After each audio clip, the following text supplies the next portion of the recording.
네, 금융 시스템의 위계 질서 또는 2단계 구조, 이거에 대해서 한번 말씀을 드리려고 하는데요. 저는 이제 민간과 은행 사이에 거래하는 거는 1층에서 거래하는 거다, 이렇게 표현을 하고 싶습니다. 그 다음에 은행과 중앙은행이 거래하는 거는 2층에서의 거래다. 그리고 1층하고, 즉 민간하고 중앙은행 2층 꼭대기에 있는 사이에서의 거래는 일어나지 않는다. 이렇게 보면 아주 이해가 쉬울 것 같아요. 그 다음에 민간 사이의 거래는 물론 내가 물건을 살 때 현금을 주는 것도 있지만, 이게 보통 거래 단위가 커지면은 벌써 그걸로 안 하죠. 자, 카드 꽂고 은행 카드로 해서 은행으로 송금하고 이런 식으로 가죠. 즉 민간 사이의 거래에 있어서는 은행을 매개로 해서 또는 은행의 예금을 매개로 해서 우리가 거래하죠. 즉 여기에서는 거래의 매개물, 우리 보통 화폐의 기능이었죠. 즉 예금이 화폐가 됩니다. 반대로 은행 사이의 거래는 국민은행하고 하나은행하고 거래를 한다. 그러면 어떻게 되나요? 직접 가서 돈 주고 그러지 못하죠. 뭘 통해서 갑니까? 은행의 은행인, 민간에게서는 일반 시중은행이 은행 역할을 한다면, 은행에게는 중앙은행이 은행 역할을 하죠. 즉 중앙은행을 매개로 해서 거래를 하는데, 그 경우에는 화폐가 뭐가 되나요? 네, 바로 지급준비금이 화폐가 된다. 굉장히 중요하죠. 그래서 지급준비금이라는 것이요.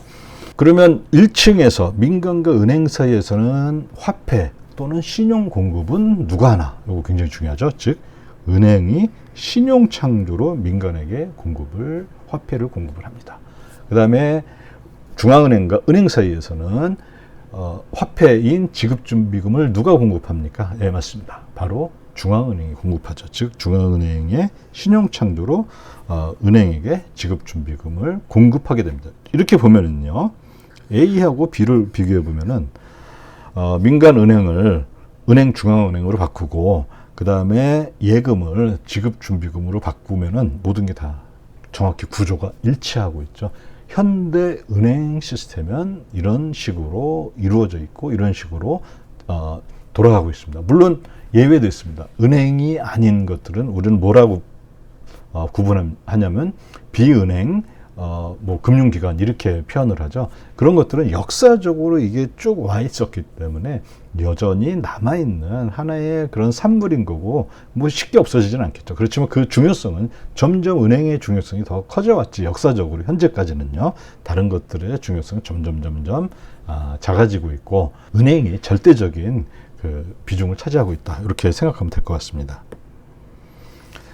아까 또 얘기했듯이 여기에서 이제 부분 지급 준비금 제도가 나오는데요. 이거는 결국에 이 지급 준비금 계좌하고 굉장히 밀접한 연관을 갖고 있고, 즉 은행이 중앙은행에 대해서 가지고 있는 계좌고, 그다음에 이거는 중앙은행의 화폐 정책, 통화 정책에 의해서만 변화가 되겠죠. 다른 그 어떤 거에 의해서도 지급 준비금 자체는 변화하지 않죠. 최근에 연준이 양적 긴축을 하면서 가지고 있던, 보유했던, 그 쉽게 얘기해서 보유했던 국채, MBS 등을 이제 더 이상 보유하지 않고 판다, 이렇게 생각하시면 될 것 같은데요.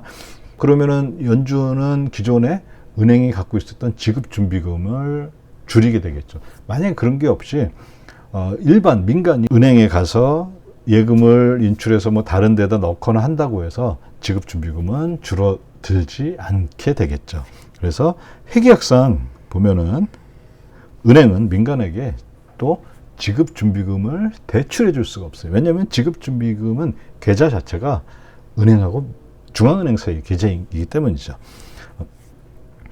그래서 이걸 한번 좀 복습하는 의미로 한번 보면요, 은행의 대출은 신용창조였고, 그 경우는 지급준비금의 변화가 없이 예금, 그리고 은행 부채, 예금이 은행 부채죠. 이거와 대출, 은행이 자산을 갖고 있는 요것만 증가시키죠. 지급준비금은 관련이었습니다. 그렇지만 은행 간 이체가 됐을 때 이체를 받는 쪽에서는 그 개별 은행에 보자면은 지급준비금은 늘어나죠. 근데 제가 여기 지급준비금에 변화 없다가 하는데, 이건 뭐냐면 은행 전체로 봐서는 그렇습니다. 은행 A에서 은행 B로 자금을 이체한다면 A의 지급준비금은 감소하고 B의 지급준비금은 늘어나지만 전체 은행 시스템을 보면은 지급준비금에 변화가 없습니다. 예금만 이동한다, 이렇게 보시면 되겠네요. 자, 그러면 부분 지급 준비금 제도에서 대출을 분석해 보면요. 뭐 아까 했던 얘기도 그대로 나옵니다. 초과 지급 준비금이 90이 있어서 지급 준비금 90을 대출해주니까 지급 준비금 90이 줄겠죠. 자, 그다음에 대출이 90이 늘어나겠죠. 자, 그다음에 민간은 이걸 어떻게 갖고 있냐? 어떻게 갖고 있냐면은 저 대출이 생겼으니까 뭘로 갖고 있나요? 대출은 부채를 갖고 있겠죠. 자, 그다음에 여기서 이게 중요한데 민간이 이걸 만약에 예금으로 갖고 있다. 그러면 어떤 일이 있어야 되냐? 예금은 은행에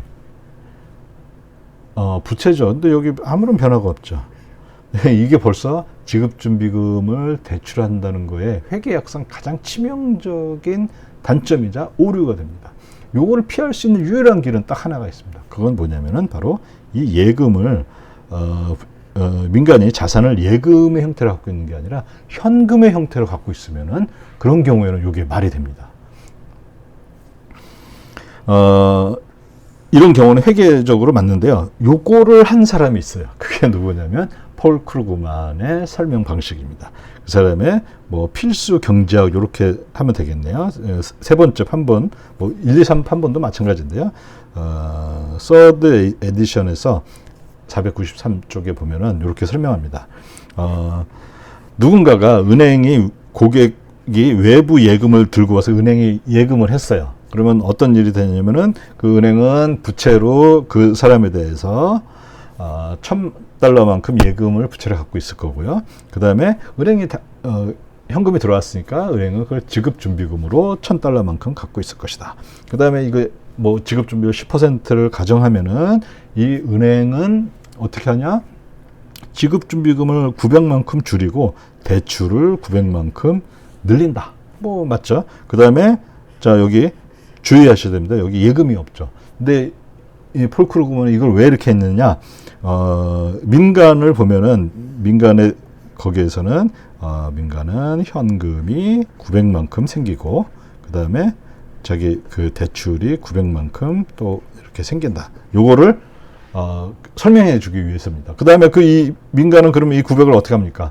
또 다른 은행에다가 예금을 하겠죠. 그러면 자 요렇게 또 여기가 900인 뭐 다른 은행 경우에요. 그 다음에 지급준비금 900 이렇게 늘면서 이 신용창조를 이런 식으로 설명합니다. 이거 뭐 그렇죠.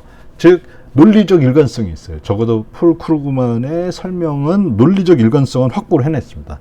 그렇지만 여기서 또 크루그만의 치명적인 약점이 있죠. 이게 뭡니까? 전액 현금으로 대출을 해야 된다는 가정이 있어야 되는 거예요. 그렇지만 현대 금융에서 자, 우리 집만 사도 뭐 10억을 대출을 받았어요.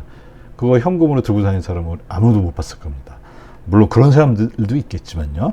이게 미국의 예를 들자면 우리나라도 거의 비슷한데 5만 원권짜리 지폐 한 장이 대략 1g이라고 해요. 미국의 $100도 보면 대략 1g인데 만약에 어떤 기업이 무슨 투자를 하기 위해서 $1억 필요했습니다. 1억 만약 현금으로 바꾼다. 그러면 얼마냐면 이게 무려 1톤이나 됩니다. 굉장히 큰 트럭에다가 싣고 다녀야 된다는 얘기죠.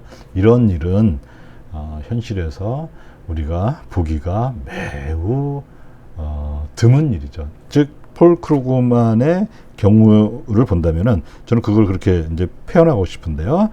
논리적 일관성은 확보는 했지만 비현실적이다. 즉 아까 얘기했던 미시킨 교수의 설명은 논리적이지 않다.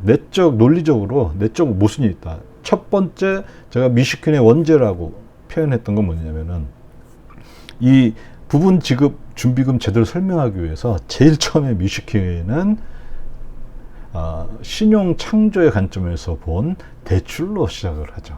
그리고 그 이후에는 지급 준비금이 대출로 전환됐다라는 표현을 함으로써 그 전체적인 신용 창조를 설명을 하려고 하는데 굉장히 논리적으로 궁색합니다. 그리고 제가 봤을 때는 분명히 이건 논리적 오류라고 생각을 하고요.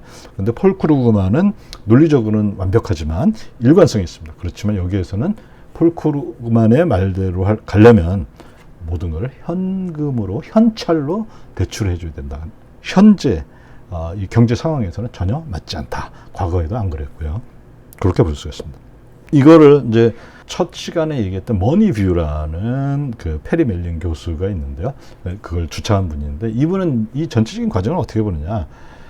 이 현대 지급준비금의 관점에서 본 거는 결국에 사후적 관점에서 본 거를 어떻게든 설명하려고 꿰맞춘 거고, 그 다음에 또 신용을 창조하는 것에만 중심을 갖는 MMT라든지, 이게 어떻게 보면 사전적 대출을 사전적으로만 이렇게 파악한 게 아니냐, 이렇게 이제 볼 수가 있고요. 그리고 사전적인 XNT라 그러죠. 이거는 은행은 신용을 창조합니다. 뭐 이 연금술처럼 보이는 뭔가 사기를 치는 것 같기도 하고 그런 느낌이 드는데, 이거는 결국에 왜 했느냐? 지불의 탄력성, 지불이 원활하게 하기 위해서 이런 은행의 기능이 필요한 거고. 그럼 거기서 끝난 거냐? 아니다.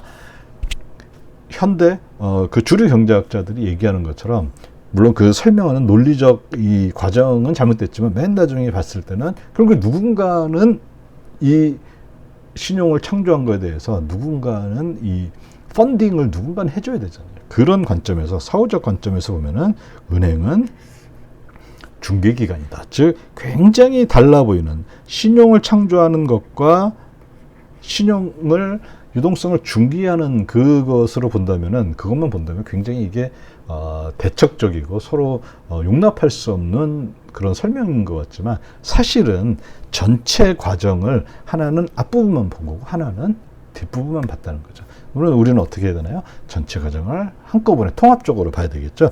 이게 바로 머니뷰다. 이 페리 멜린 교수가 얘기하는 겁니다. 자, 그러면 이 굉장히 중요한 이 차트인데요. 이건 뭐냐면은 여기에 머니, 뭐 예전 같은 근본이 시대라면 여기 골드가 있겠죠. 금이 있을 거고, 이 밑으로 갈수록 신용입니다. 머니로 간다는 건 지급준비금이 제일 최상위에 있고, 그 다음에 은행 예금이 있고, 뭐 저 밑에 뭐 채권도 있고, 뭐 어쩌고저쩌고 하겠죠. 자, 그러면 경기가 확장이 될 때는 막 서로 대출받아서 뭐 하려고 그러겠죠. 그게 바로 이쪽으로 경기가 이렇게 확장이 되는 것을 의미해 줍니다.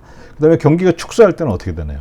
이게 이렇게 오히려 줄고, 그 다음에 많은 사람들이 저 크레딧 예전에는 뭐 어떤 채권만 갖고 있어도 됐는데, 난 이제 그거 필요 없고 난 현금이 더 중요하고 위로 이렇게 올라가고 좁아지고, 이것이 확장과 수축이 계속 반복되면서 경제가 돌아간다. 이렇게 보는 관점을 갖고 있습니다.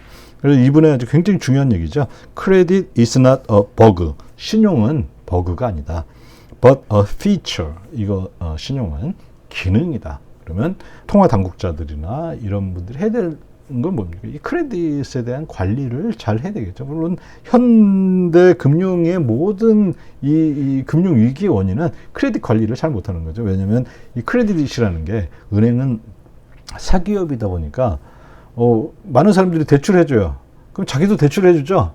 그다음에 많은 사람들이 위험하니까 대출을 오히려 회수하고 대출을 중지시켜요. 그럼 자기도 또 중지시키고, 이런 것들이 보면은 굉장히 사이클을 오히려 더 키우는 방향으로 한다는 거예요.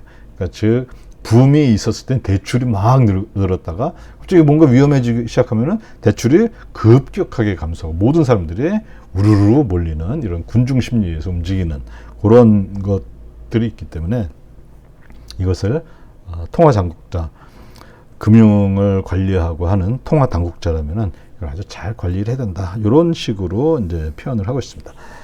자, 이렇게 간단하게 제가 뭐 이 아시아 변방의 한 기자로서 대학자죠. 미슈킨과 폴 크루그만의 그런 신용 창조에 대한 관점을 비판하는 그런 시간을 가져봤는데요. 아마 이게 처음 듣는 분들은 굉장히 깜짝 놀라셨을 거예요. 그리고 이미 또 경제학을 배우신 분들도 굉장히 놀라셨을 텐데요. 듣보잡 기자의 어떤 생각이다 이렇게 보시지 마시고 한 번쯤 생각해보는 이 현대 금융에서 은행의 역할이 과연 어떤 것인가, 이걸 한 번쯤 생각해보는 계기가 했으면 해서 이런 시간을 마련했습니다. 네, 지금까지 긴 시간 시청해 주셔서 대단히 감사합니다.